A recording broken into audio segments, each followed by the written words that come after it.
El Señor les bendiga, hermanos y hermanas. Bienvenidos un martes más al Ministerio Mujeres Sentadas a los Pies de Jesús de la Iglesia Cristiana Hispana, Discípulos de Cristo del norte de Orlando. Le damos gracias al Señor por un martes más.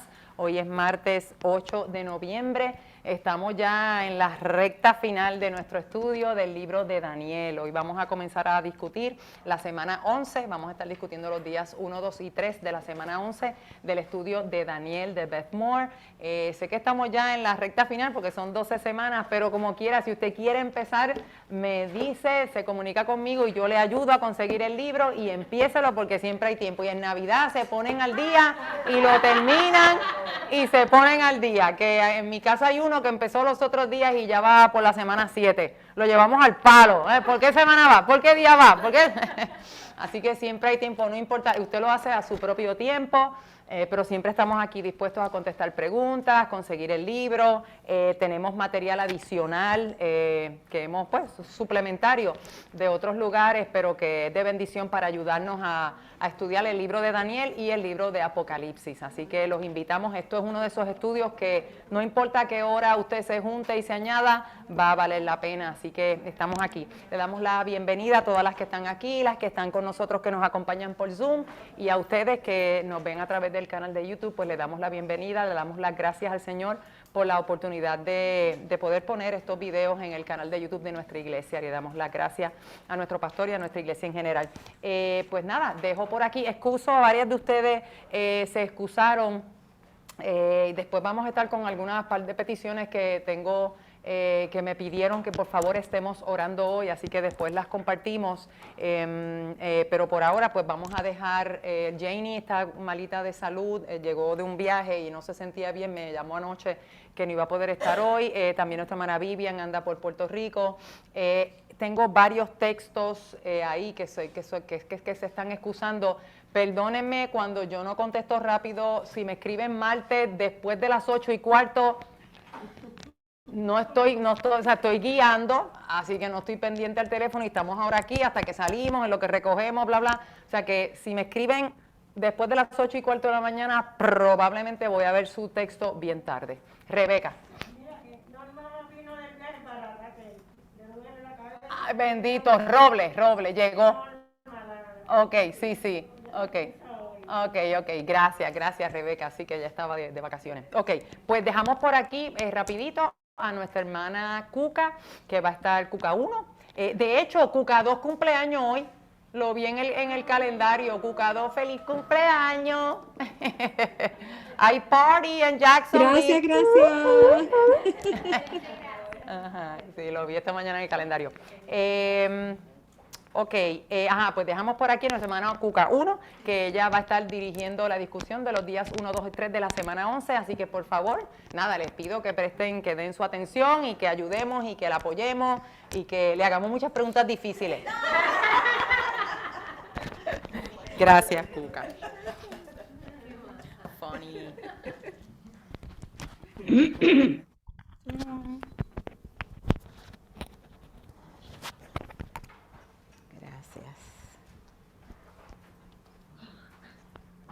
Hermanas, Dios me las bendiga. Verdaderamente, pues que cada vez que, es la segunda vez que doy la clase, y cada vez que lo hago, pues tengo una apreciación completamente, más intensa de nuestra maestra de Miriam. Digo, el Señor la bendiga porque, wow, esto no es fácil. Y pues quiero excusarme porque he pasado por una bronquitis que me ha tumbado y llevo ya bastantes días, pero todavía tengo una tos y me perdonan si me oyen tosiendo. Ahí me traje una pastillita para la tos y me tomé una cosa también para la tos y qué sé yo, así que esperamos que no haya mucha interrupción de tos, pero me perdonan. Y entonces, pues, prepararse para el estudio del capítulo 11 de Daniel, de todos los capítulos, pues, cuando uno está medio mareado con la bronquitis, it's not easy, pero trabajé ahí, me puse en las manos del Señor y estudié mucho, o sea, para poder dar esto realmente A pesar de que ha requerido de mi parte que yo ponga muchas horas de estudio en esto, pero de la misma forma he aprendido tanto en esta lección. De hecho, he aprendido, más adelante cuando entremos en el día 2 hay un ejercicio ahí que cuando yo lo hice en casa, yo pude apreciar todo lo que verdaderamente yo he aprendido del libro de Daniel.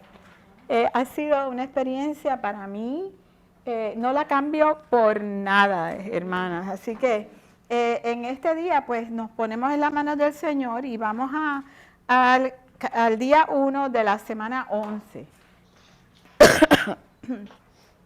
Ya vimos que en la semana pasada Vivian nos estaba compartiendo en el último día de la semana, del capítulo 10, de la semana 10, que estuvimos viendo, ¿verdad? La historia del conflicto entre las dos dinastías, la dinastía egipcia, la Ptolomea, y la Seleucida, la de Siria, ¿verdad? Y entonces vimos, hay un repasito, si van a la página 209, podemos repasar un momentito ahí donde dice, que Vivian lo hizo, pero a manera de repaso, ¿verdad? Donde están los blancos en la página 209, y vamos aquí, dice, el rey original del sur, ¿quién era? Ptolomeo I. ¿Qué tierra es considerada del sur? Egipto. ¿Quién era el rey original del norte? ¿Y qué tierra es considerada el norte?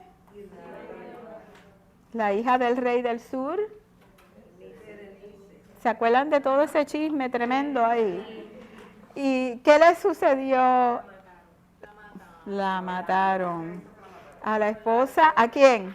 ¿A quién mataron? A Berenice. Amén. Hicimos el video del estudio, que no voy a tocarlo, pero si no lo hicimos aquí en la clase, pero hermanos, estos videos hay que verlo más de una vez, ¿ok? Porque la primera vez usted coge algunas cosas, pero la segunda vez vuelve, oh, wow, esto. Así que es bueno verlo 2 veces.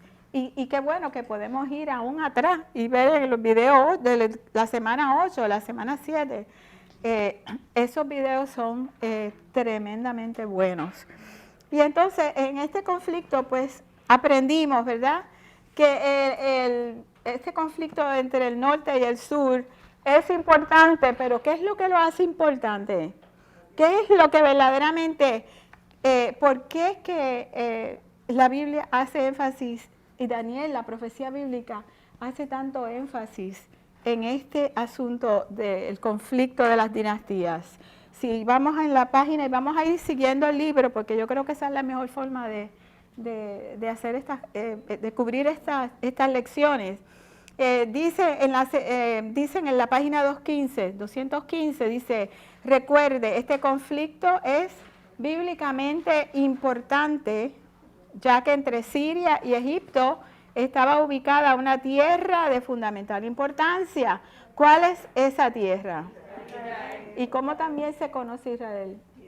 La tierra gloriosa, ¿verdad? Que Daniel la menciona, usa ese término en el capítulo 8.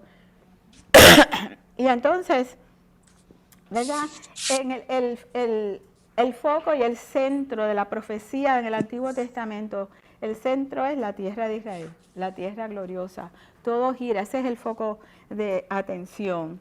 Y si vamos al texto bíblico, vamos al capítulo 11 y vamos desde el capítulo 5.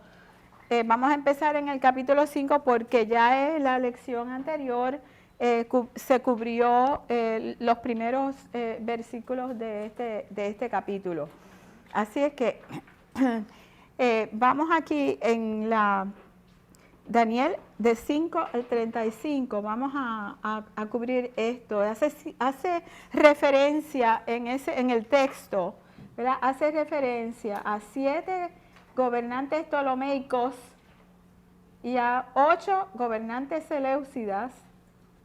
¿Quién era el 8, el gobernante número 8 de los reyes del norte?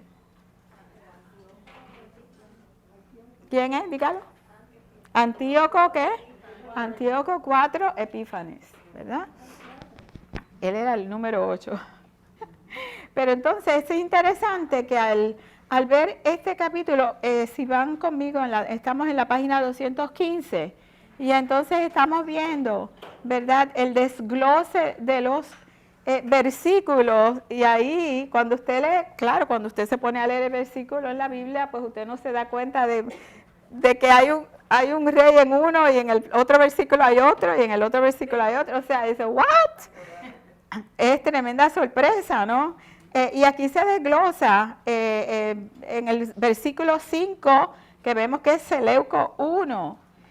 Y entonces cuando usted resta los años, pues más o menos yo puse 31 años, o sea, estuvo bastante ahí. No se menciona Antíoco 1 Sóter, y ahí o sea, sigue, ¿verdad? Se hace cuando llegamos a Seleuco 2 Calínico, que eso está en los versículos del 7 al 9, ¿verdad? ¿Qué podemos decir de Seleuco 2 Calínico? ¿Era el padre de quién?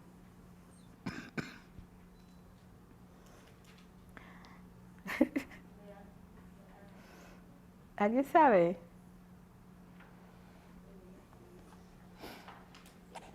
Seleuco 2 tuvo a Seleuco 3. Ok, vamos a corregir una cosita aquí.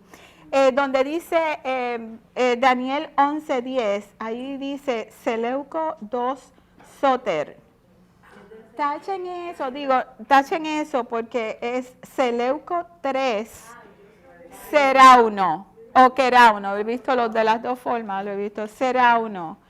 El error realmente es que no es Seleuco 2, es Seleuco 3, porque Sóter era el nombre legal de Seleuco 3, Serauno. Lo que pasa es que Serauno era como un nickname, que significaba Thunderbolt, rayo. Sí. Pero es Seleuco 3, Serauno. Debe decir en el versículo 10. Pues entonces, lo que les quería llevar es que el hijo, o sea, Seleuco 2 Calínico tuvo dos hijos, uno fue Seleuco 3 Serauno y Antíoco 3 el Grande. Y Antíoco 3 el Grande es el centro de esta lección, hoy es el título de la lección, que vamos a estar viendo quién era Antíoco 3. Y si vamos a los versículos 15 al 19, alguien que me lo lea. Vamos a buscar en esos dos textos qué nos dice ahí de Antíoco 3 el Grande. ¿Qué nos dice? Si vamos en los versículos 15 al 19. Te voy a poner aquí, perdóname, Cuca, te voy a poner aquí lo de eso de la, ajá, de la línea. Sí, tremendo. Se los vamos a mandar por email. Sí. La línea de Seleucida. Es correcto. Seleuco, aquí está. Exacto. Seleuco 2 Calínico, entonces Seleuco 3 será uno, y Antíoco 3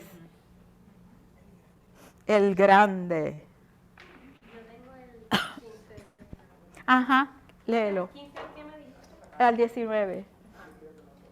Vendrá pues el rey del norte y levantará baluartes y tomará la ciudad fuerte. Y las fuerzas del sur no podrán sostener, ni sus tropas escogidas, porque no habrá fuerzas para resistir. Y el que vendrá contra él hará su voluntad y no habrá quien se le pueda enfrentar. Y estará en la tierra gloriosa, la cual será consumida en su poder. Afirmará luego su rostro para venir con el poder de todo su reino y hará con aquel convenio y le dará una hija de mujeres para destruirles, pero no permanecerá ni tendrá éxito. Volverá después su rostro a las costas y tomará muchas más. Mas un príncipe hará cesar su afrenta y aún hará volver sobre él su oprobio.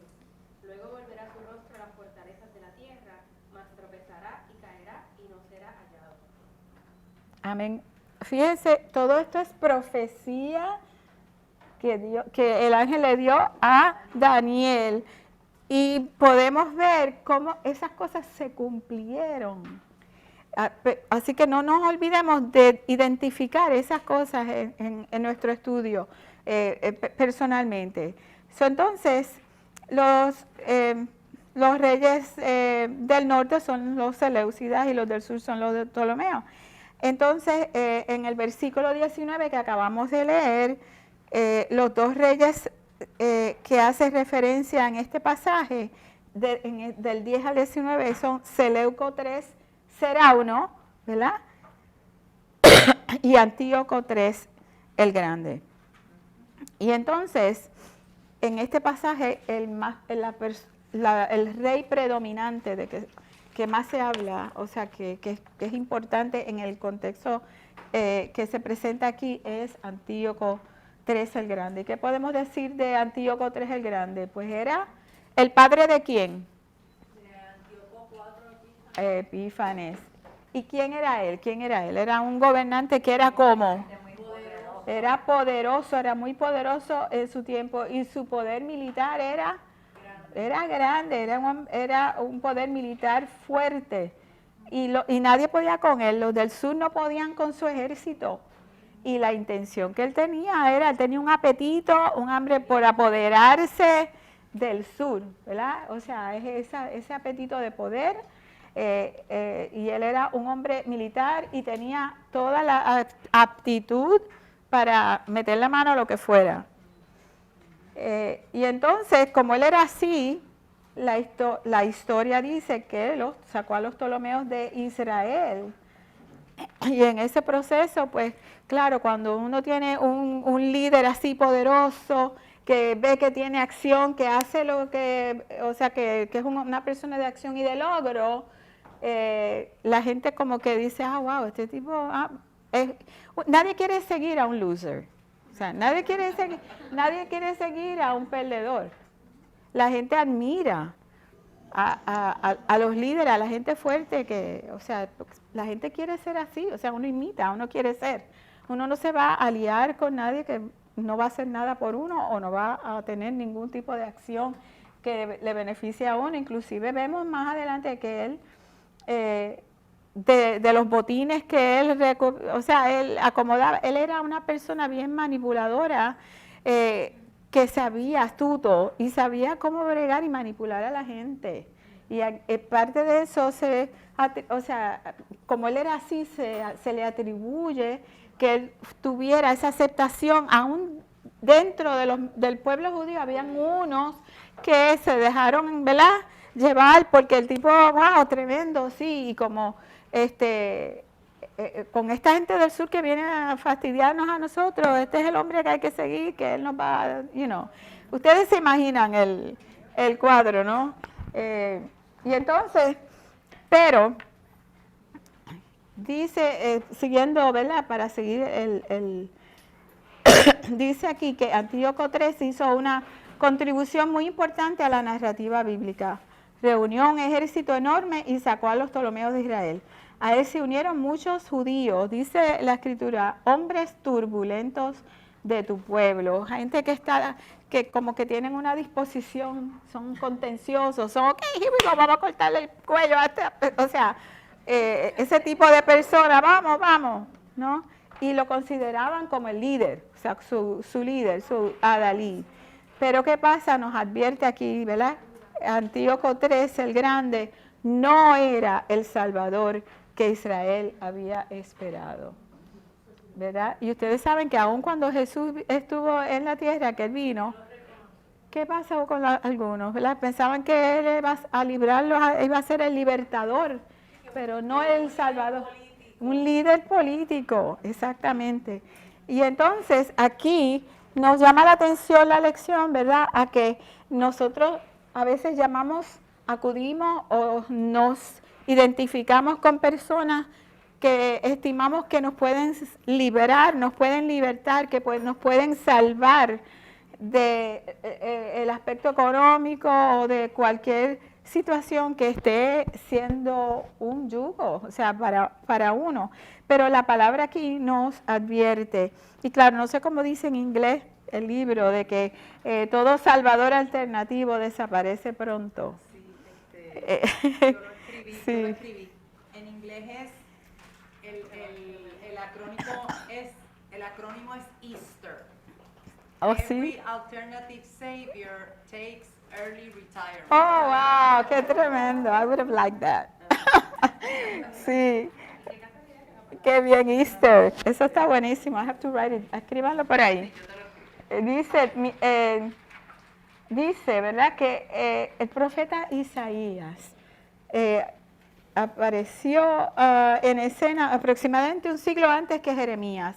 Isaías pronunció palabras de advertencia en el pueblo de Dios, que el pueblo de Dios debería haber obedecido. Para cuando Jeremías dio sus profecías, el cumplimiento era inminente. Vamos a ir a Isaías 17, 10, 11. ¿Quién me lo lee? Amén, léelo, mi amor. El día que las plantes las harás crecer y harás que su simiente brote de mañana, pero la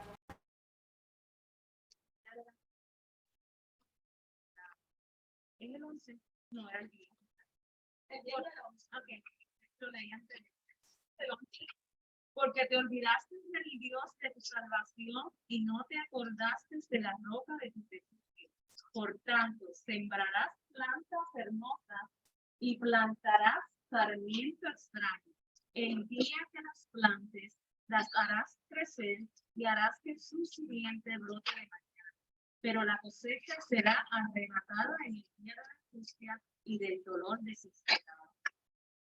Es importante porque en ese tiempo había unos cultos paganos donde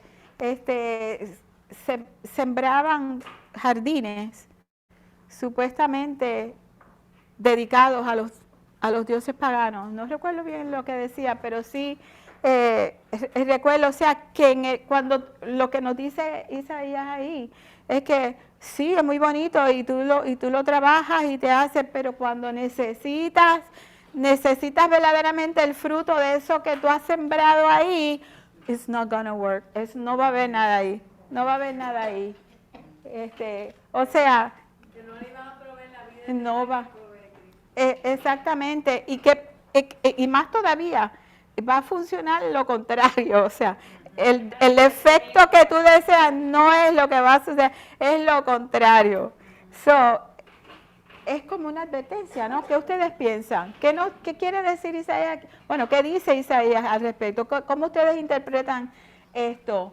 ¿Qué pasa cuando nosotros ponemos nuestra confianza en otra cosa, en alguien y en otra cosa que no es Dios? ¿Qué pasa? Siempre vamos al fracaso.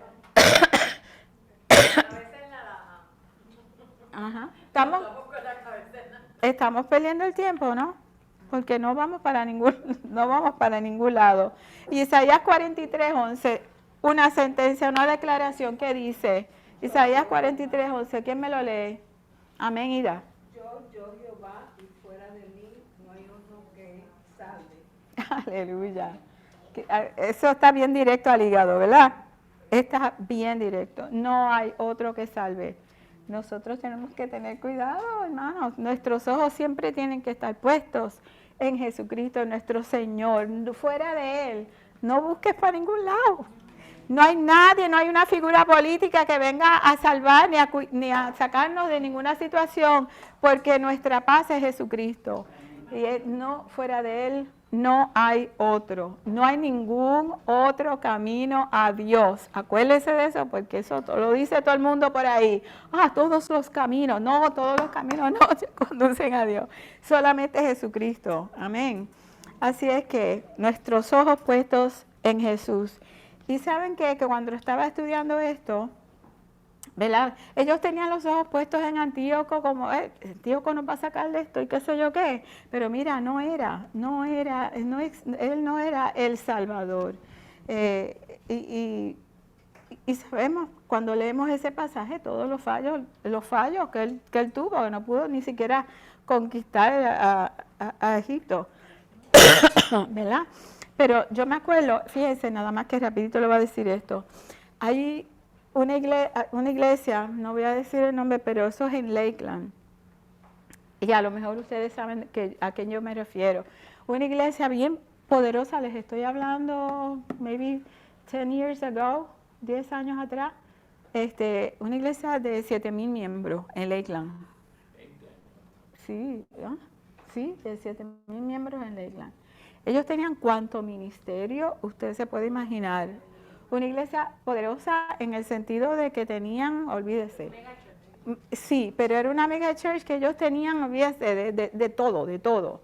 Y entonces, inclusive nosotros grabamos un disco del coro, lo grabamos allá. No del coro de aquí, de otro coro. Esa iglesia, todo el mundo miraba a esa iglesia, ahí se hacían conciertos, ahí venían predicadores, gente evangelista, olvídese, y eso era un calendario que para qué les cuento. ¿Dónde está esa iglesia ahora? Cerrada. Cerrada.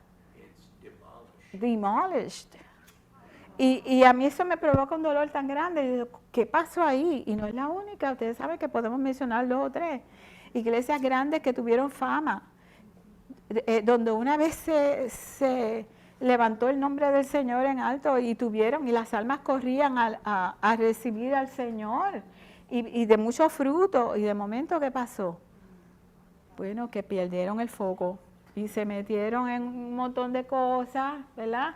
Las estructuras de poder y todo vino a cerrar, o sea, a traer, ¿cómo se dice? A cegar espiritualmente, y por ahí se metió Satanás y todo eso, cerrada la iglesia, hermano. Por eso es que si le pasó a una iglesia como esa, con fruto, con una iglesia poderosa, que nos pase a nosotros es fácil. Puede pasar a cualquiera. Le puede pasar a cualquiera. Por eso es que nosotros tenemos que orar unos por los otros. Por eso tenemos que orar por nuestro pastor, que lo cubra el Señor siempre. Y nuestros líderes y nuestros hermanos. Siempre esa oración es bien importante, hermanos. Así que, nada, quería compartirles eso porque es muy fácil perder el enfoque. Perder el enfoque. Así es que, bueno, seguimos en la historia de estos versículos que acabamos de leer. Pues vemos que en el versículo 17 dice, hará con aquel convenios y le dará una hija de mujeres para destruirle, pero no permanecerá ni tendrá éxito. La historia registra el cumplimiento de esa predicción, ¿verdad? Dice, apoyados por el ejército de Antíoco, los sirios obligaron al rey egipcio a aceptar los términos de paz, la alianza, una alianza, para sellar el acuerdo. Antíoco dio su hija Cleopatra a Ptolomeo V como esposa. Y Antíoco esperaba, que era lo que él quería hacer aquí. Él quería ser bueno y le dio la hija. No, él tenía propósito, ¿verdad? Que quería usar a Cleopatra para ganar control, para a través de ella manipular la situación, ¿verdad? Pero ¿qué pasó? ¿Qué pasó? No le funcionó el plan. ¿Por qué no le funcionó el plan? Porque ella fue fiel a su marido, amaba a su marido. Qué bueno que aunque le empujaron con alguien que a lo mejor ella no sabía, por lo menos se enamoró. Sí, ¿verdad? Sí, por eso. O sea, es que fíjate cómo se cumple la profecía, ¿verdad? Exactamente. Déjame encontrar mis notas aquí. Falló en lograrlo, ¿verdad? Le dio a su hija, hacemos la salvedad de que la Cleopatra que está aquí no es la Cleopatra de la película, ¿verdad? Él explica, ella está más abajo, ¿verdad? En la genealogía. Mira aquí, perdona, Sí. Laura, aquí está, Aquí. esta es la línea Ptolomea. ¿Ustedes ven? Así que empieza con Ptolomeo, están los matrimonios, ¿verdad? Aquí está Berenice, Sí, ¿se acuerdan? sí. Esa es la que hablamos. Entonces, porque como es la Ptolomeica, la dinastía Ptolomeica, aquí encajan o meten a Antíoco, porque no es parte de la línea, porque Sí. él es Seleucida. Pero este es él, y entonces la hija Cleopatra se la da A Ptolomeo a V. Ptolomeo V. Este es ese matrimonio. Este es ese matrimonio. Amén. Y entonces la de la película. Sí, ¿cómo que te lo mando por Zoom? Estamos bastante abajo. Ok. Sí, no está bien. La Cleopatra otra- 4. Ahí va, mi amor. La otra, le voy a enseñar ahora otra. Ajá. Waiting. Y Ok, Marco ya, mi Antonio. amor.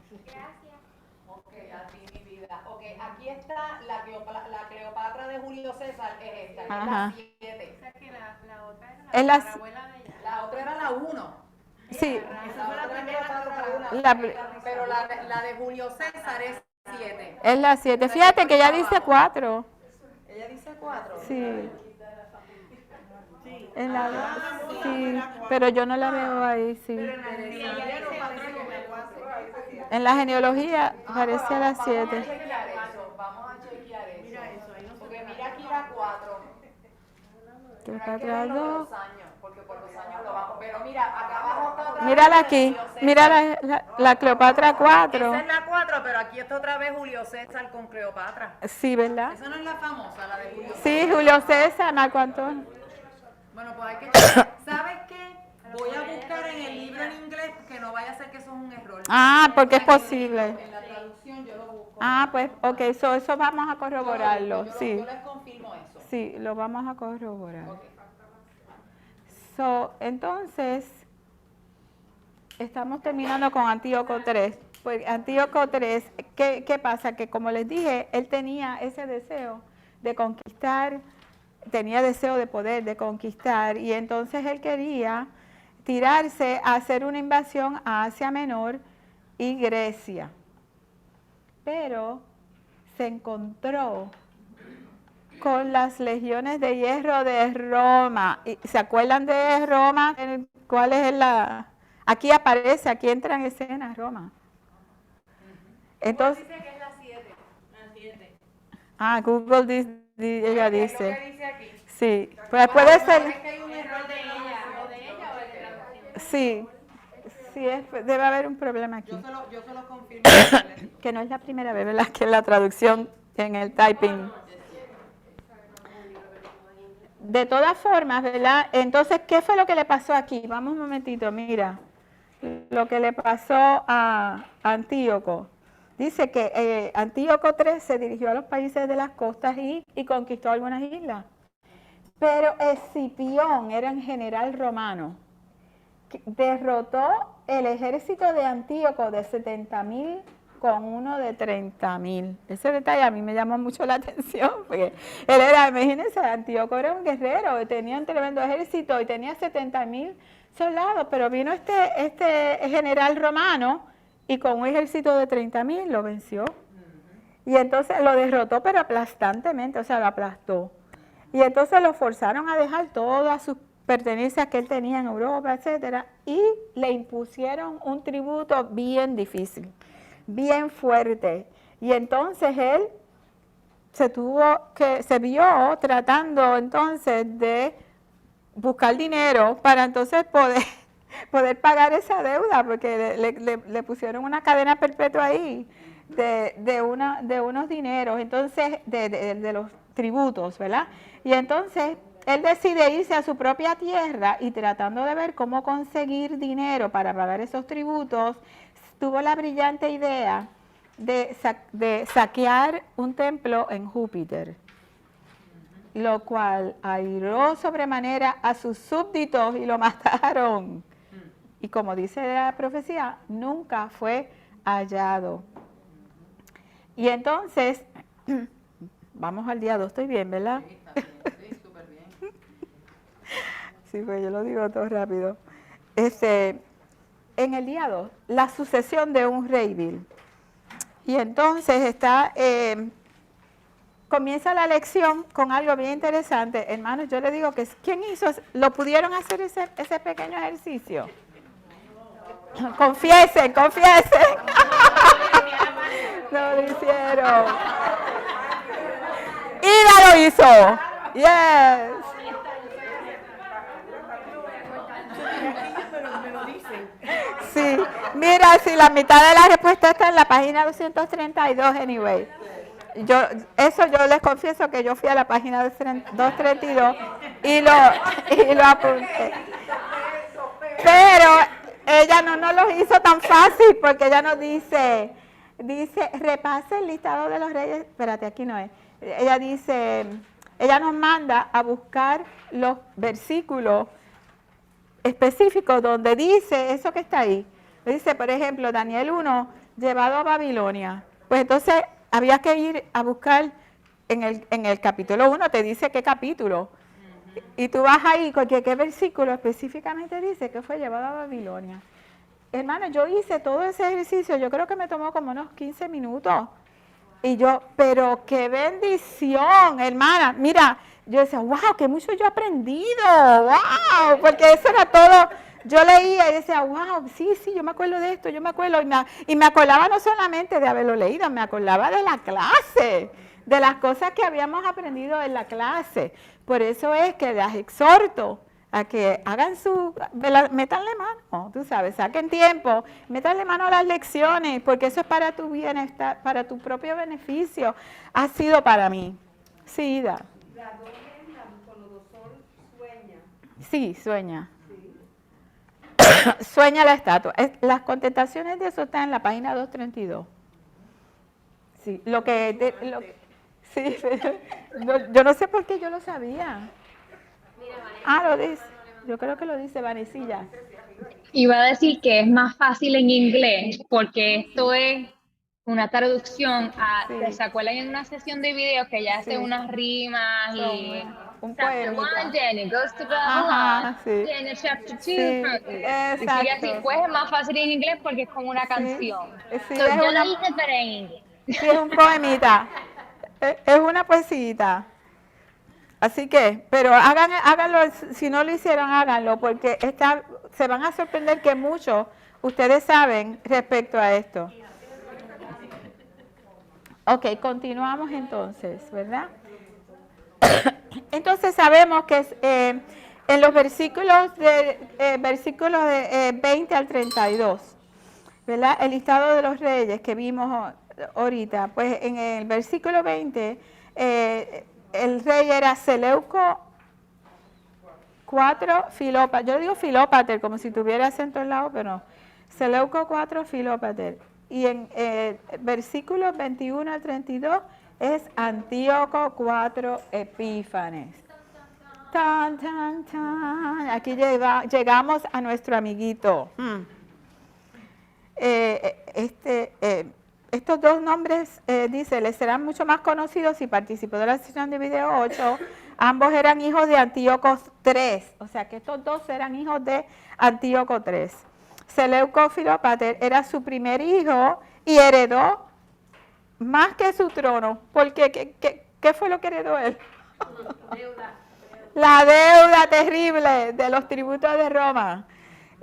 Y entonces heredó un tesoro vacío y una enorme deuda con Roma. Y esta deuda está implícita en la referencia al cobrador de tributos que iba a enviar. Eso está, la profecía dice, sí, porque es que quiero llegar aquí, Seleuco Filópater envió a su primer ministro, que se llamaba Heliodoro, qué nombre feo, ¿verdad? Heliodoro, a Jerusalén. ¿Para qué lo mandó? Sí, va como que pega con eso. Heliodoro fue a qué? Apropiarse de los tesoros de qué? Del templo. Y entonces yo quise leer los Macabeos, que lo tengo aquí, porque eso no voy a leer todo ese pasaje porque es muy largo, pero sí para que tengan una idea de lo que dice. Dice, fíjense, o sea, imagínate esto es que viene este hombre al templo y quiere, quiero hacer inventario. ¿Dónde están los chavos? Prácticamente, ¿dónde están los chavos? Porque eso va para el rey, esto va para el rey. Y entonces, eso no cayó muy bien, ¿verdad? Dice, en el día señalado por él, entró en el templo para hacer el inventario del tesoro y en toda la ciudad hubo una gran preocupación.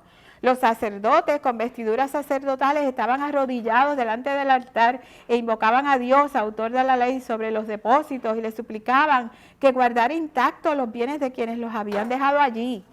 El aspecto del sumo sacerdote impresionaba profundamente a quienes lo miraban. Su rostro y la palidez de su semblante manifestaban la angustia de su alma. El miedo y el temor que se habían apoderado de él mostraban a quienes lo miraban el dolor profundo de su corazón. La gente se precipitaba en tropel a las calles para orar en común por el templo que estaba en peligro de ser profanado. Las mujeres vestidas de luto llenaban las calles. De los más jóvenes que ordinariamente eran obligadas a permanecer en su casa, algunas corrían hasta las puertas y otras subían a los muros o se asomaban por las ventanas y todas con las manos levantadas al cielo elevaban su oración. Daba compasión ver a la gente de rodillas y en desorden y la preocupación del sumo sacerdote, presa de una gran angustia.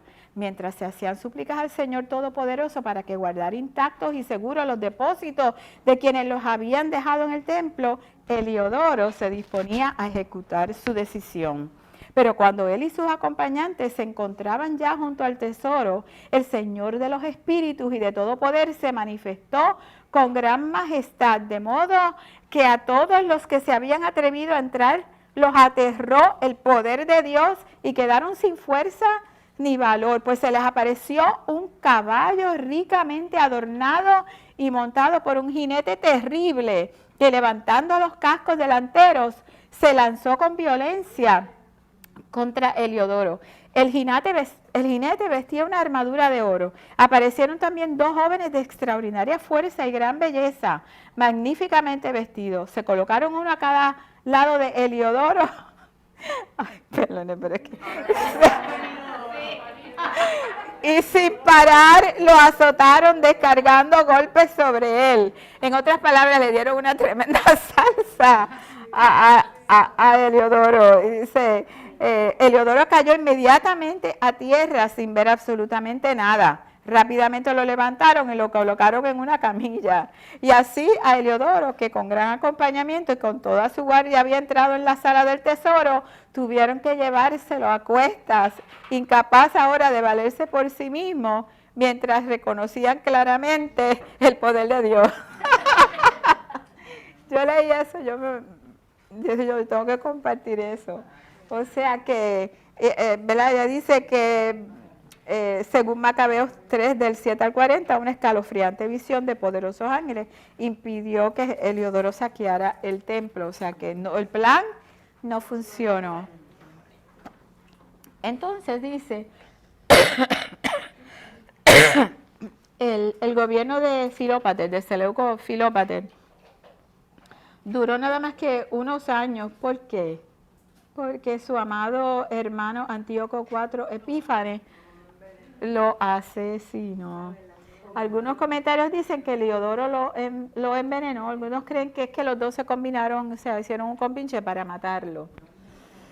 Y entonces, al morir Seleuco IV Filópater, estamos en la 219 arriba.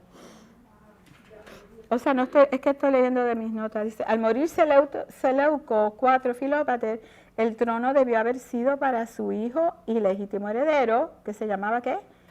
Demetrio Sóter, dice. Pero el precursor del anticristo, ¿quién es el precursor del anticristo? No, el bandido. Antíoco IV Epífanes le robó el trono. ¿Sabe cómo le robó el trono? Le hizo una trampita a Demetrio y lo mandó para que lo tomaran a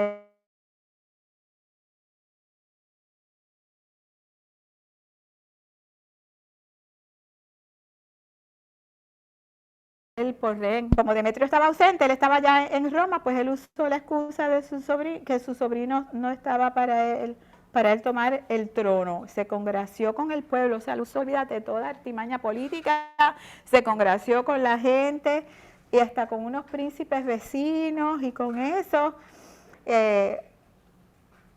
Heliodoro, nuestro amiguito, se opuso, ¿verdad? Y le hizo guerra, dice que le hizo guerra. Pero ¿qué pasa? que él lo derrotó brutalmente. Todo el que se le oponía, él lo destruía. O sea, recuerden de quién estamos hablando. Y entonces hasta su sobrino, que estaba allá en Roma, que lo mandó para allá, le dijo, cuando tú regreses, papá, renuncia al trono, ¿ok? Porque yo soy el rey. Entonces, dice aquí que comienza para Israel la peor pesadilla que pudieran tener, porque se cree que el príncipe del pacto era el sumo sacerdote judío Onías III. ¿Dónde está Onías? Ajá. Y entonces dice que lo quitaron, y leí también que creo que puso al hermano, qué sé yo, el tipo puso a alguien allí en vez de Onías. Y eventualmente después lo mataron. Como 4 años después lo mataron. A pesar de toda la destrucción, muchos estimaban, Antíoco IV, lo estimaban porque él era tan astuto y usaba estrategias así, con las mentes de la gente, distribuyó a las clases más bajas sus riquezas. Imagínate, ¿a quién no le amarga un dulce, verdad? Y la gente muy fácilmente, tú sabes, no usan su cabeza, ¿verdad? Y entonces, con la vida actual es pura coincidencia, es pura casualidad. Y entonces dice, ¿verdad?, que fue el comienzo, es cuando sacaron a Onías, ¿verdad?, que era un sacerdote judío muy respetado, ¿verdad?, fue el comienzo de la peor pesadilla de Israel. Y ahí, olvídese, él se hizo amiguitos, distribuyó su riqueza y todo eso. Y después más adelante, entonces, él se hace, él y Ptolomeo VI, o sea que él derrotó a Ptolomeo VI, porque él invadió a Egipto y derrotó a Ptolomeo VI. Pero ¿qué pasa? Que Ptolomeo VI y él se hicieron, por razones, ¿verdad?, de estrategia política. Dice en la escritura que en una misma mesa se reunían y hacían banquetes y ellos hablaban mentiras, olvídate, estaban hablando su mismo idioma, uno con el otro. Leí que realmente Ptolomeo VII había tomado el poder y ellos dos lo que estaban era hablando estrategia para quitar a Ptolomeo VII y poner otra vez a Ptolomeo VI. Eso era lo que estaba detrás del asunto, pero ellos estaban ahí haciendo acuerdos y todo eso. Pero entonces, no pudo tomar el control de Egipto, anyway, again, otro fallo. No pudo tomar el control. Entonces, frustrado por una victoria solo parcial, Antíoco IV regresó a su tierra, pero ¿qué pasó? Que estaba enfogonado porque no le salían las cosas, no le salió como fue planificado y él volcó toda su furia contra los judíos. Y ese fue el horroroso punto de inflexión para los judíos bajo el dominio de este rey Seleucida. Y entonces fíjense que él, ante su frustración y las cosas que no le salieron como él las quería y ese deseo de conquistar y de tener más poder, pues entonces él coge y él vierte toda esa frustración y toda esa cosa y se propuso, dice que se propuso dañar el pacto santo. Y entonces aquí la autora nos habla, y dice en la página 219 abajo, dice, los corazones dispuestos y las mentes resueltas siempre pasan a la acción. Vemos que Antíoco IV aquí se propuso en su corazón, dice que en su corazón y resolvió en su mente estar contra cualquier cosa que se relacionara con la relación del pacto entre los judíos y su Dios. Dice, y como en el versículo 28 dice, su corazón será contra el pacto santo, dice, hará su voluntad. O sea, que es una decisión, él se maña, él dice, esto es lo que voy a hacer, y a esa decisión y a ese frame of mind, a eso él le añade su acción, le sigue a eso la acción. Y entonces ella en la página, se van conmigo a la página 220 arriba, En la página 220 arriba, si alguien me lee ese primer párrafo, alguien ahí con voz de trueno, digo, léemelo, mamá. En la página 220 arriba. ¿Sabe? Los corazones dispuestos y las mentes resueltas siempre pasan a la acción. Cuando usted y yo disponemos nuestro corazón hacia Dios y fijamos nuestra mente en Él, esa nueva disposición se convierte en nuevas acciones. Lo mismo se aplica en sentido negativo. Una vez que disponemos nuestro corazón y nuestra mente para la carnalidad y la perversidad, esta nueva disposición se convierte en acción. Antíoco IV Epífanes tomó la determinación de odiar a los judíos y su odio se convirtió en acción. Estos pensamientos no se quedan en la mente, crecen en ella hasta que como un globo inflado explotan a la vida. Aleluya. Miren, hermanos, ¿cuántos de ustedes han visto eso en la vida de alguien? Yo tengo una amiga de infancia que ella no le daba a su esposo la atención de vida, todo lo demás era más importante que él.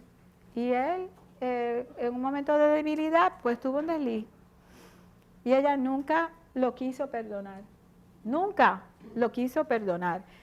A pesar de que él quería ser perdonado, él vino. Y esta es una mujer cristiana. Y yo entiendo que estas cosas son difíciles, pero nosotros estamos llamados, si hay arrepentimiento y la persona viene, estamos llamados a perdonar. Y ella se resistió porque ella se decidió. O sea, es que yo veo esto, o sea, es que cuando uno toma esto es lo que yo voy a hacer, no me voy a salir de esto. Y entonces, y cerramos nuestra voz, ni siquiera escuchamos la dirección del Espíritu Santo en nuestra vida, porque hasta eso bloqueamos. Y entonces, ¿qué sucedió con ella? Para hacerle la historia larga corta, un desastre. Ha tenido problemas de adicción de medicina, nunca ha podido, realmente echar para adelante, no ha tenido, se quedó sola, ella nunca, no va a la iglesia, no ha habido buenos resultados de esas decisiones que lo que sirven son para la autodestrucción. El Señor no quiere eso para nosotros, hermanos. Tenemos que estar atentos a lo que el Señor, es que lo primero que hay que hacer es mantener el foco, escuchar la voz de Dios en nuestra vida antes de nosotros, para que el corazón nuestro se mantenga limpio. Amén. Y que podamos hacer las mejores decisiones en nuestra vida. Así que él, con ese corazón dispuesto a hacer el daño al pueblo, al pacto santo, como digo, pues Antíoco sembró el caos en el templo, ubicó a un títere suyo como sumo sacerdote y aplastó cruelmente una rebelión menor. 2 años más tarde, intentó nuevamente conquistar a Egipto. ¿Y qué le pasa? Vamos al versículo 30.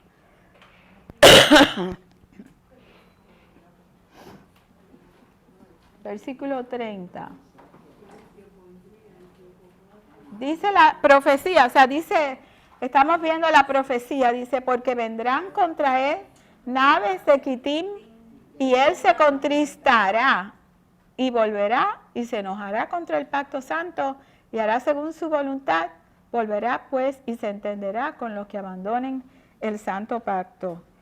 Ok, ¿quién me puede decir entonces? Dice, ¿quién se opondría a Antíoco IV según Daniel 11:30? Los romanos. ¿Y qué eran las naves de Quitín? Una flota. La flota, exactamente. Y entonces dice la autora que la flota romana que había llegado a Alejandría a pedido de los Ptolomeos, o sea que los Ptolomeos lo mandaron a buscar. Entonces dice, entra en escena el cuarto imperio, el que finalmente vencería al tercero, a Grecia. ¿Verdad? Dice, a 4 millas de Alejandría, el comandante romano Cayo Popilio Lenas se encontró con Antíoco IV.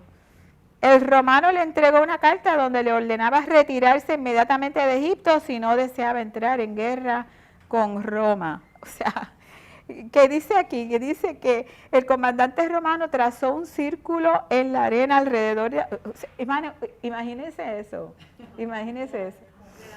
Delante de su ejército, viene y le hace un círculo en la arena alrededor de él y le dice, me contesta, de aquí no sales, ¿vas a estar en guerra con nosotros? ¿Y qué pasa? O te vas a ir con el rabo entre las patas, ¿no? Que eso fue lo que él hizo, porque él se acordó de lo que le había pasado a Antíoco III, a su padre, ¿verdad? Con los romanos, o sea, que la preso no se puede, o sea, no puedo hacer otra cosa.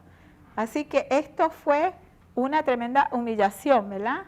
Y dice el versículo 30 que él se contristó, pues se contrista cualquiera, ¿verdad? Cualquiera se contrista en una situación así.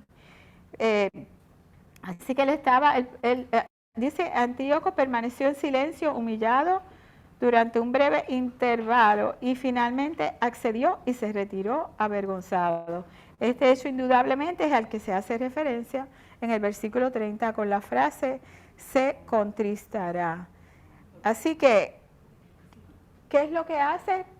Ahora que se contristó, ahora que con esta experiencia, él se tranquilizó, se fue, ¿qué hizo? Se fogonó. ¿Y de qué manera? Y entonces le vierte el coraje ¿a quién? A los judíos, al pueblo del pacto. Y entonces fíjate que entonces aquí vuelve y extrapola esta situación a nosotros, ¿no? Estas cosas hay que aplicarlas porque así es que uno aprende. ¿Alguno de ustedes ha estado en una situación donde haya estado humillada al punto de, o sea, de coraje, etcétera? ¿Y cuál fue la reacción ante, cómo actuar? ¿Qué hiciste tú? No me tienen que decir, pero eso es porque yo, no debo, ¿verdad? Pero yo no. ¿Cuál sería la respuesta que nosotros deberíamos tener?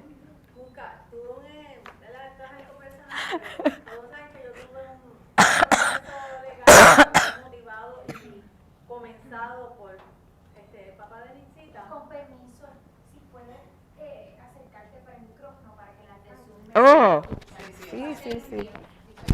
¿Tú a ella o a ella? Yo voy acá, yo voy.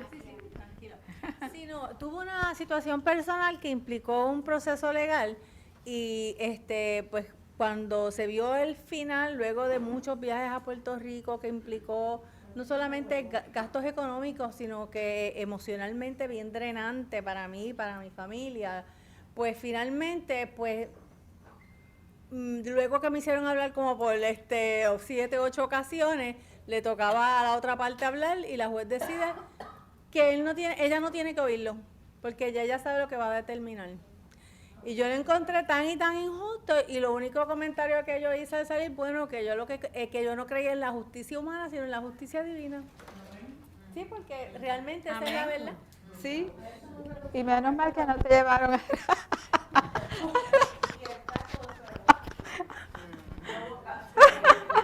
no hubo caso. Bueno, todavía está no han determinado hace como 5 años. Amén. Hermanos, ay, perdóname, sí.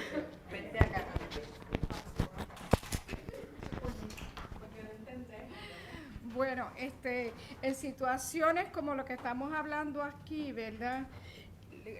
Todo está escrito en la palabra, usted decide. La palabra dice, porque no te di un espíritu de cobardía, sino de poder, de amor y dominio propio. Y el dominio propio está en la mente. Uno tiene que escoger. Entonces, en casos así, ¿verdad? Y en inglés dice sound mind.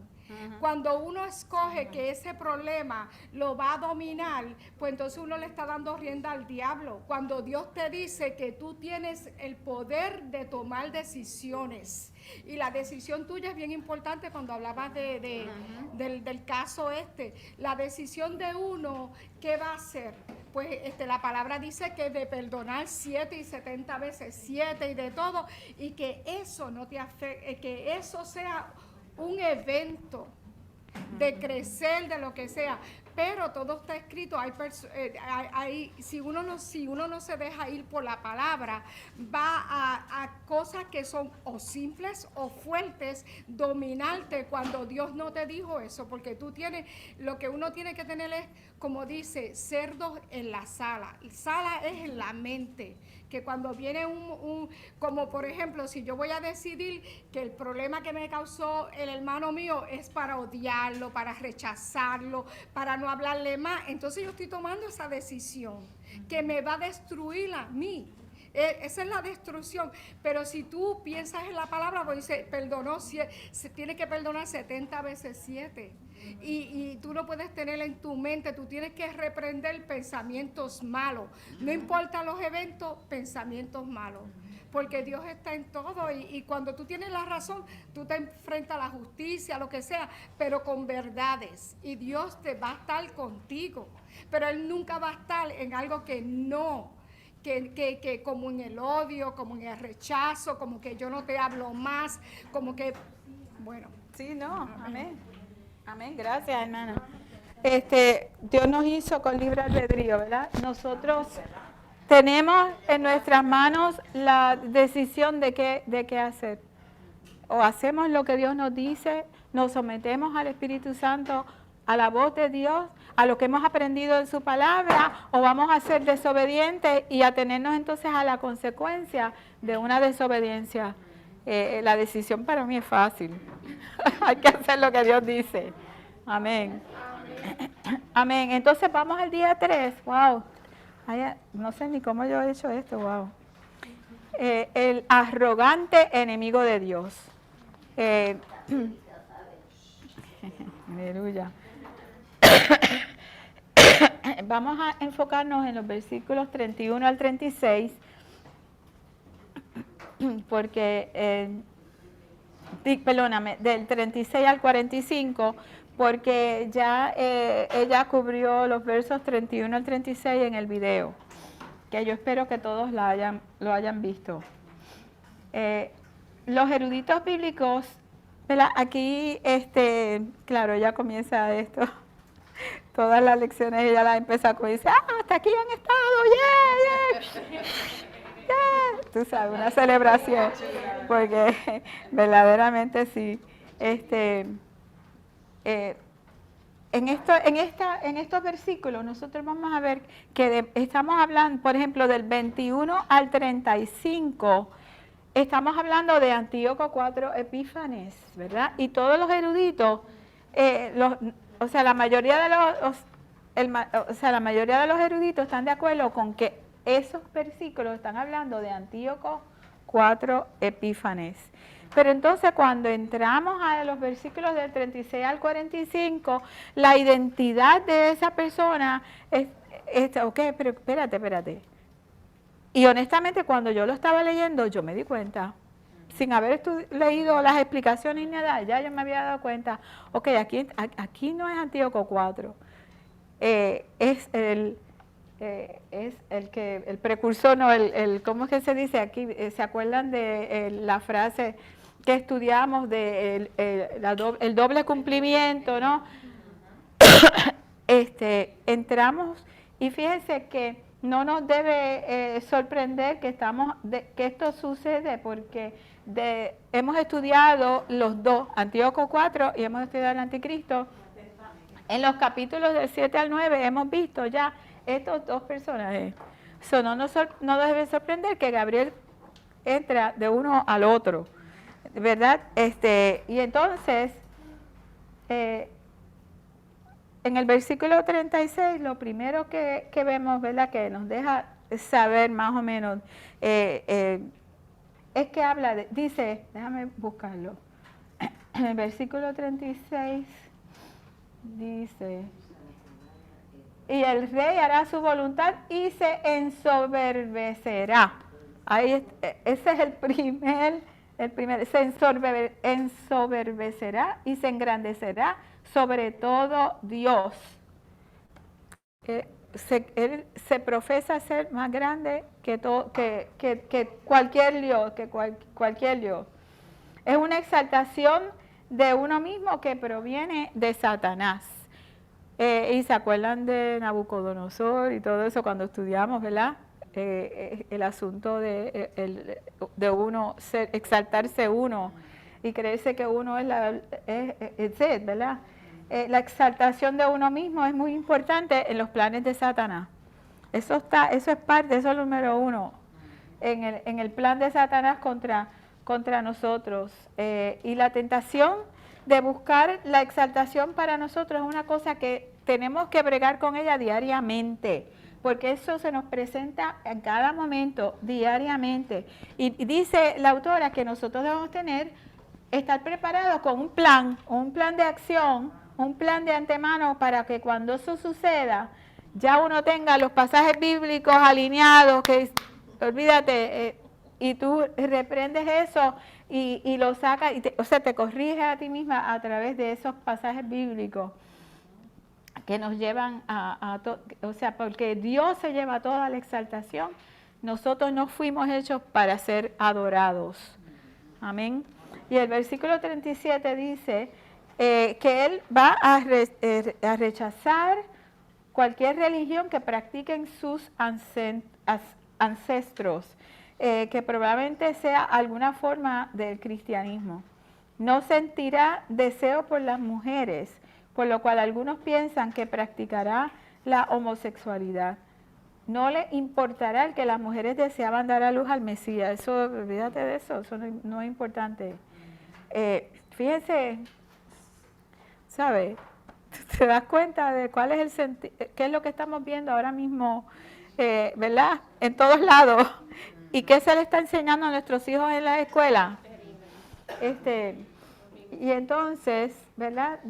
Durante el tiempo que se describe, vamos al versículo 40, dice, la pregunta aquí en la página 221, ¿qué dos reyes se levantarán contra esta figura al cabo del tiempo? ¿Qué dice? El del norte. Entonces, adiós, pero ¿y Antíoco IV no era el rey del norte? ¿Qué pasa aquí? Que no se está refiriendo a Antíoco IV. ¿A quién se refiere? Se está refiriendo al anticristo. ¿Ok? ¿Te das cuenta cómo él entra de uno al otro? Hay un puente ahí. Y eso es una de las indicaciones.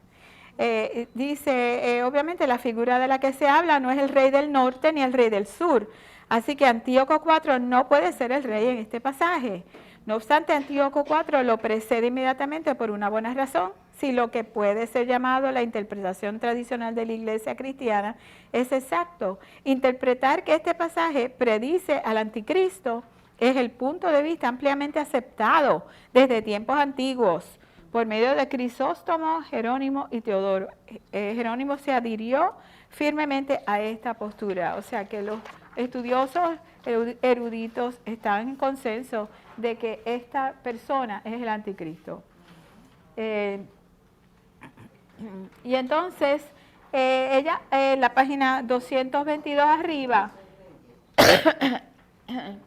ella cita a Baldwin, ella dice, una de mis eruditas preferidas. Ella dice,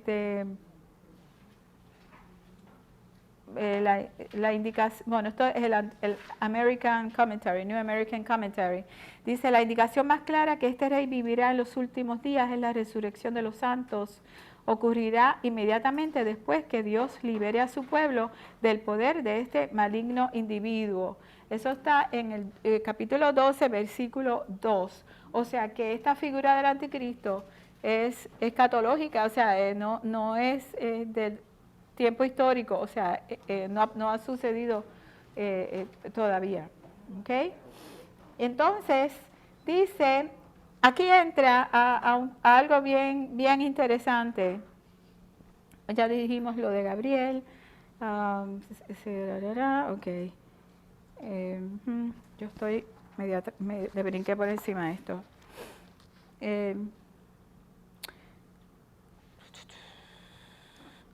Ya dije lo otro. el anticristo, pues, esta persona, dice la escritura aquí, que él va a ser escante con Israel, o sea, destrucción, va a verter su ira y todo lo malo de él, pero él sigue o seguirá con su agenda. Pero ese tiempo que el anticristo va a echar para adelante con su agenda, eso no es por per seculo seculorum, eso no es indefinidamente. Dios tiene hasta aquí, papá. This ends now. O sea, él está permitiéndole. Un tiempo definido. Pero es un tiempo definido que ni tú ni yo sabemos, ¿verdad? Solamente él es el que sabe, es un tiempo que es predeterminado. No hay ni un milisegundo más del tiempo que Dios le ha predeterminado. O sea, solo será liberado hasta donde Dios lo permita. Dios no perderá el control en ningún momento. El anticristo va a hacer terribles estragos mientras pueda. La furia de Satanás explotará en su máxima medida porque sabe que su tiempo se acaba. Eso está en Apocalipsis 12:12. Podemos ver que él sabe cuál es su futuro. Él sabe cuál es su futuro. Y entonces en Daniel 11:40, ¿qué dice? Pero al cabo del tiempo, ¿verdad? El rey del sur contenderá con él, el rey del norte se levantará contra él como una tempestad con carros y gente de a caballo y muchas naves, y entrará por las tierras, inundará y pasará. Eso no es, 11:40, yo estoy en the wrong place. 11:40, sí. Eso es. La referencia al tiempo en que se predice que el rey del sur contenderá con él y el rey del norte se levantará con él como una tempestad.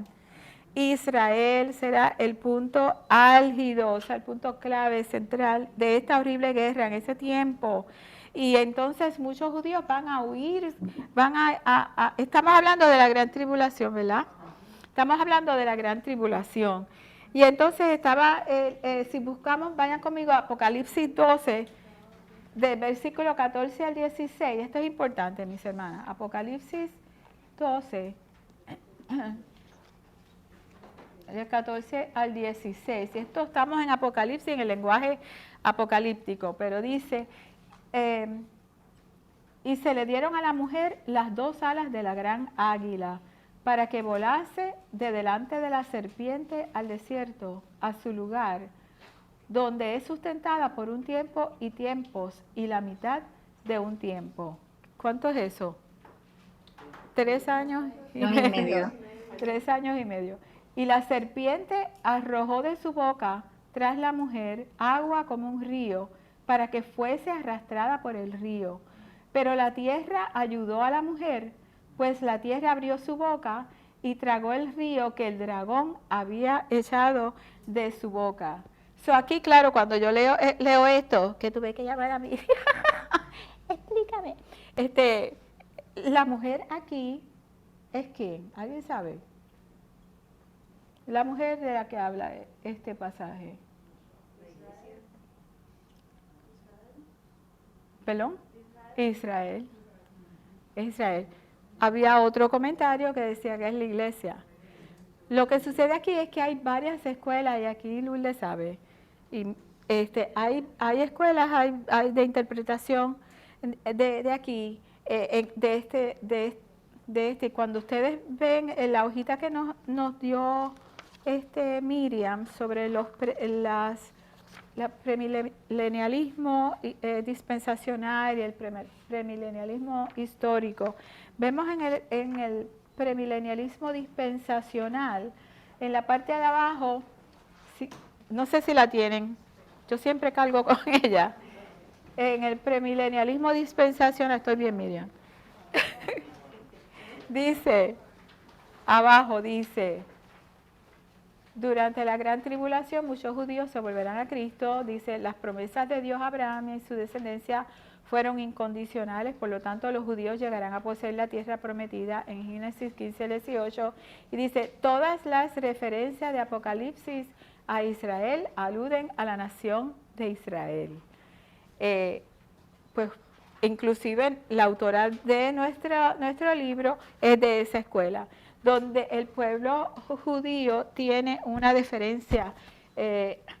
Cuando habla este pasaje de Apocalipsis, la provisión de protección para Israel, donde los lleva al desierto, o sea, se van a otro sitio, a un lugar de protección, donde Dios protege a su pueblo, al pueblo de Israel. Lo que pasa es que, claro, nosotros pensamos que nosotros somos también, ¿verdad? Somos los gentiles, pero que ahora los gentiles, o sea, somos un pueblo, somos todos Dios, o sea, y eso es verdad. Pero, y cuando tú comparas los otros, ¿verdad? El premilenialismo histórico no tiene esa diferencia particular con el pueblo judío que vemos en el premilenialismo dispensacional. ¿Ok? Esto es como todo lo demás que hemos estudiado, ¿verdad? Nosotros estudiamos, o sea, estamos, nuestra iglesia, como Miriam ha dicho, pues nosotros estamos alineados con el premilenialismo dispensacional, pues eso es parte de todo, ¿no?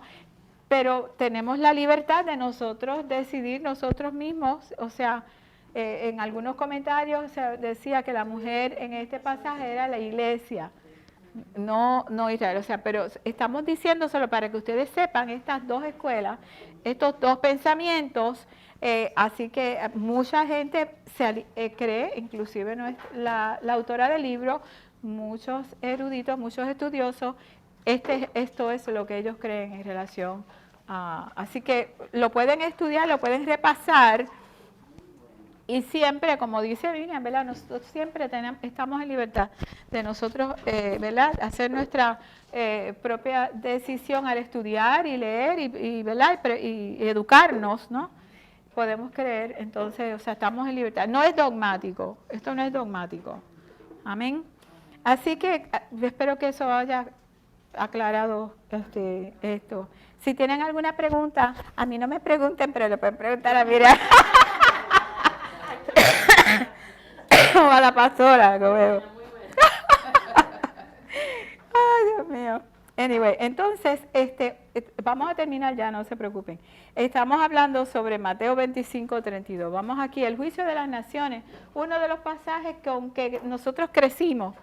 Siempre leíamos esto por el énfasis que nosotros hemos recibido de que nuestra vida, nosotros tenemos, ¿verdad? Como la cruz, nuestra relación con Dios, pero tenemos la relación con nuestros hermanos y estamos llamados, ¿verdad?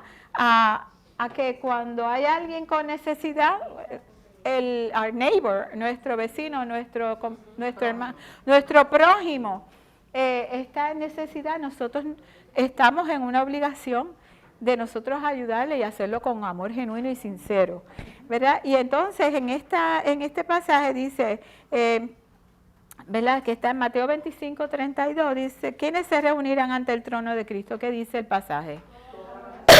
Todas las naciones. Ella hace ¿verdad? La observación de que la palabra naciones aquí, estoy en la página 224 arriba, la palabra que se traduce naciones significa gentiles. Yo tenía una duda de eso. Bueno, yo también, pero a lo mejor es la misma. Mira. Porque cuando yo entendía que el juicio es individual, ¿verdad? Por persona. Y es individual. También la Biblia dice que las naciones que no bendigan a Israel, pues serán malditas. Pero ¿cómo cuadramos esto? Bueno, sí. Bueno, ella dice serán juzgadas individualmente, no como grupos nacionales. O sea, todo siempre es desde el punto de vista individual. La salvación es individual. Y estas son, pues, las obras que han seguido a la fe, porque nosotros creemos que la salvación, según la palabra de Dios, es por fe. Lo que pasa es que nuestras obras siguen a esa fe, ¿verdad? Pero, y quizás es lo que se cuando dice que serán malditas, porque vendrán sobre las naciones cosas no positivas, I guess. Lo que pasa es que esto fluye entre lo personal. Llevan el micrófono allá. Ay.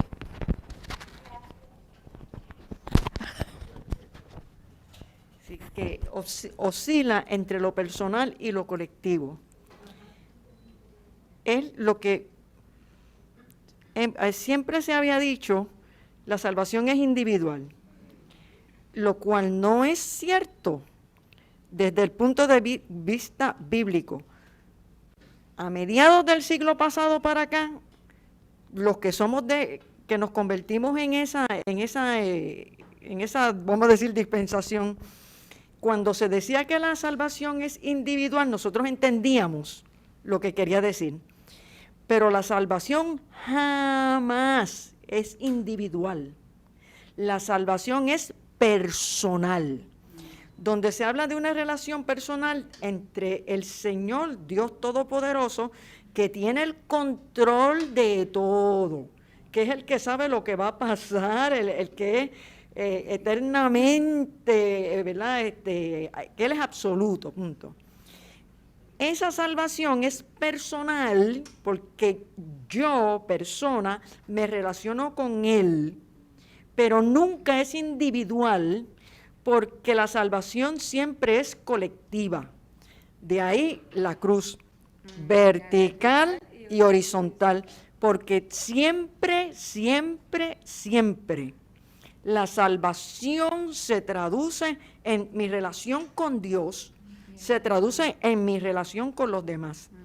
Los que nos convertimos o que tuvimos una experiencia personal a mediados del siglo pasado, sí, a mediados del siglo, ahora digo yo como el analista las cosas como son, ¿verdad? Entendíamos lo que se quería decir, pero en este momento hablar de que la salvación es individual, se da la situación de que se ha cogido eso de pretexto. Entonces, como mi salvación es individual, yo no tengo que ver con más nadie. Inclusive no tengo que ver con lo que diga la iglesia. Y usted está viendo un montón de gente con unos comportamientos pecaminosos que se creen muy salvos porque ellos dicen que Papito Dios, ¿verdad? Que eso es un asunto entre Papito Dios y yo, y que Dios es amor y que Dios es misericordioso. Cuando uno le habla de la Biblia, no, porque eso es individual. Cuando uno le habla de la iglesia, no, porque la salvación es individual. De ahí que es bien importante que tengamos presente ese asunto de lo individual y lo colectivo, porque siempre, siempre, siempre el Evangelio se da en términos de mi relación con Dios, que se traduce en mi relación con el prójimo. Y nadie puede decir que ama al Dios que físicamente no ve, si no puede amar al hermano o al prójimo que está viendo. Así que esté bien claro, porque eso usted lo va a estar oyendo y oyendo y oyendo, y es la excusa, es la excusa que utilizan muchos para vivir una vida pecaminosa, porque la salvación es individual. Es falso. Porque yo hago lo que yo, no voy a la iglesia, porque para que yo tengo que ir a la iglesia, yo sirvo a Dios a mi manera. Sí. Y no es así, ¿verdad? Se da en el contexto de la verticalidad. Amén. Eso, gracias, pastora. Esas palabras con luz. Entonces, déjame ver dónde yo estaba. Ajá, sí, estamos en el juicio de las naciones, ya vamos a terminar. ¿Verdad? No, el juicio de las naciones, lo que estaba diciendo es que leí también que en esa, cuando se dice naciones, hay que ver la oración completa, porque hay un adjetivo o algo más, no me recuerdo, en esa frase original que indica que no es solamente para los no judíos. O sea, nada, les digo esto para que no te voy a cobrar por eso.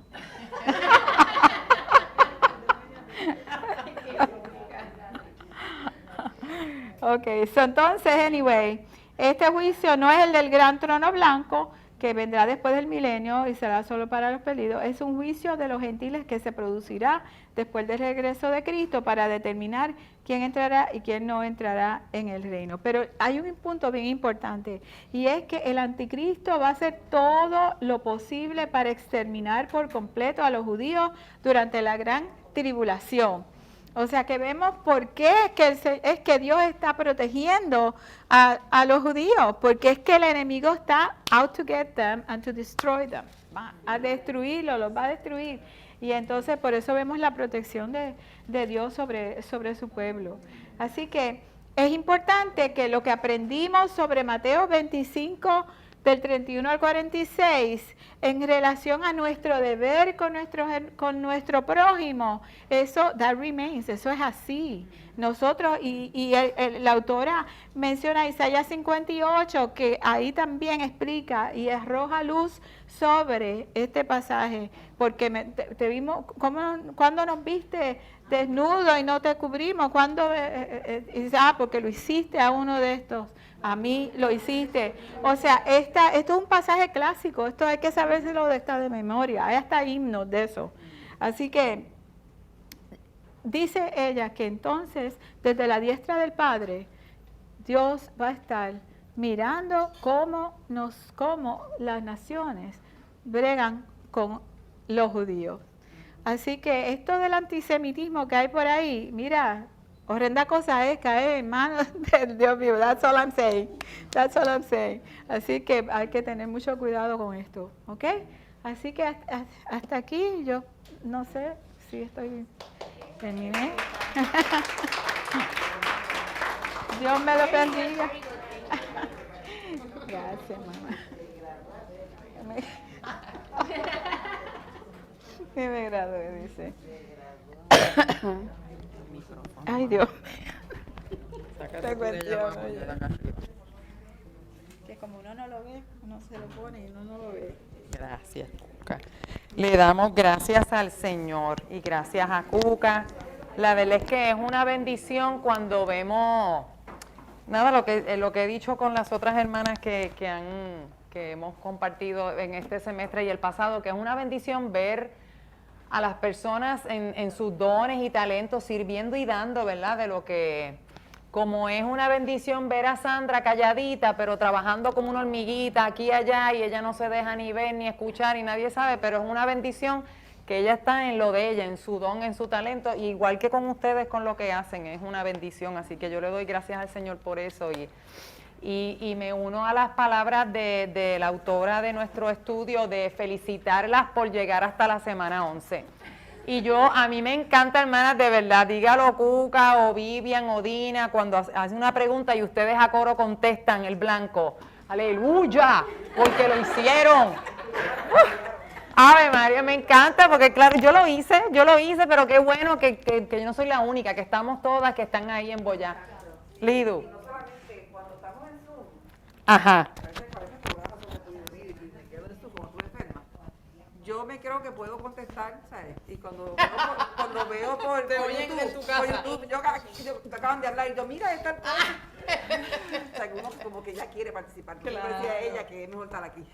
Sí, eso es así que bueno. Y vamos a repetir lo que Lidu acaba de decir, que es mejor estar aquí. Es por si acaso alguien se lo perdió. Sí. Por si no entendieron. Es mejor. Y les admito que la semana pasada, hablando con el pastor, le dije, pastor, le admito que parte de mí a veces he tenido esta fantasía de que se dañó el Zoom, explotó, hubo un hackeo y ya no sirve. Parte de mí, lo admito, lo confieso, claro, pero me da pena con las personas que genuinamente, porque es una bendición. Es como todo, hermanas, es como todo. ¿Se acuerdan cuando Jeñito decía que el televisor era la caja del diablo? ¿Era Jeñito o era Gille? Era Gille, que era la caja del diablo. Mire, pues uno no puede, igual que ahora la computadora. Mi suegra, cada vez que hablamos del internet me dice eso, que el internet ha hecho tanto daño. Pero son cosas buenas y las cosas malas. El televisor, cosas buenas, pero tiene cosas malas. Ahora los medios sociales tienen muchas cosas buenas, pero a la vez tienen muchas cosas malas. Así que el Zoom tiene muchas cosas buenas, pero usted y yo, y la que me ve por Zoom, usted, amada hermana, y yo, tenemos que evaluar nosotros cuándo usamos bien el Zoom y cuándo a lo mejor pues no es necesario el Zoom, pero es bien cómodo, pues porque me quedo, y yo no estoy hablando solamente por ustedes las que están aquí los martes, de verdad, ahora mismo ni siquiera sé quiénes están ahí. Piense los domingos, los martes por la noche, los viernes por la noche, aunque los viernes por la noche no hay Zoom, pero piense los domingos cuando sea, en lo que sea, en las reuniones de la Junta. Yo no estoy en la Junta, pero en las reuniones de la Junta. El problema es que hay Zoom, entonces es más fácil meterme con el Zoom porque no tengo que lavarme la boca, vestirme, ponerme desodorante, no tengo que montarme, no tengo que peinarme y pasarme blower, no hay que maquillarse, no me tengo que montar en un carro y guiar. Pero cada cual haga su análisis personal, ¿verdad? Haga su análisis personal, pero tengan cuidado. Tengamos cuidado. Yo también tengo que tener cuidado porque a veces agarramos por lo más fácil y lo más cómodo. Pero de lejos no se puede hacer iglesia. No podemos hacer iglesia de lejos. O sea, es que no. Y si usted vive en Timbuktu, si usted se muda a Timbuktu, usted busque una iglesia en Timbuktu. Si usted se muda a qué sé yo dónde, mire, a Japón, busque una iglesia en Japón, búsquela, la va a encontrar.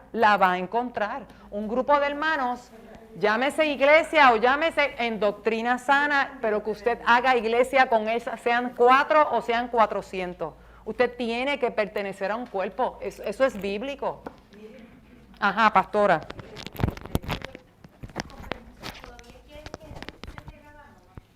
Sí.